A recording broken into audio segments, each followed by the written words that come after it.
ଶାନ୍ତି ମୋ ଶରୀର ନୁହେଁ, ମୁଁ ଗୋଟିଏ ଜ୍ୟୋତିବିନ୍ଦୁ ସ୍ୱରୂପ ଆତ୍ମା।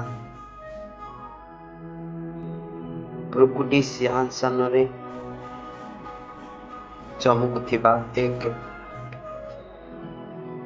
ଲାଲ ପ୍ରକାଶ, ଜ୍ୟୋତିବିନ୍ଦୁ ସ୍ୱରୂପ। ମୋର ପିତା ଶାନ୍ତିର ସାଗର, ପରମଧାମ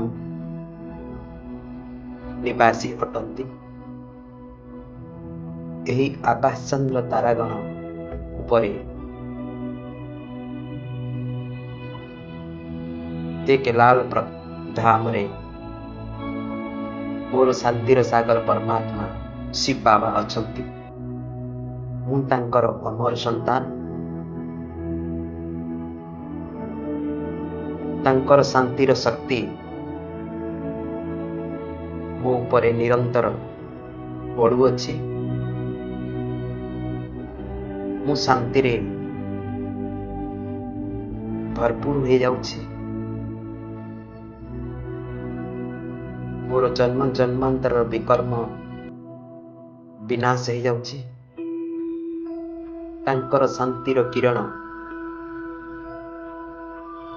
ମୋ ମସ୍ତକ ଉପରେ ପଡ଼ୁଛି। ମୁଁ ଆତ୍ମା ଶାନ୍ତିରେ ଭରପୁର ହୋଇଯାଉଛି ଏବଂ ମୋର ମସ୍ତକରୁ ଚତୁଃପାର୍ଶ୍ୱକୁ ସେହି ପ୍ରକାଶର କିରଣ ବିଚ୍ଛୁରିତ ହୋଇ ପଡ଼ୁଅଛି ଏବଂ ସମସ୍ତ ମନୁଷ୍ୟ ଆତ୍ମାମାନଙ୍କୁ ସେହି ଶାନ୍ତିର ଶକ୍ତି ପ୍ରାପ୍ତ ହୋଇଯାଉଛି। ସବୁ ଆତ୍ମାମାନେ ଶାନ୍ତିରେ ଭରପୁର ହୋଇଯାଉଛନ୍ତି। ସମସ୍ତଙ୍କୁ ପରମାତ୍ମାଙ୍କର ଶାନ୍ତିର ସନ୍ଦେଶ ମିଳୁଛି। ସମସ୍ତଙ୍କର ଶାନ୍ତି ଦୂର ହୋଇଯାଉଛି। ସମସ୍ତେ ସୁଖ ଶାନ୍ତି ପ୍ରାପ୍ତ କରୁଛନ୍ତି।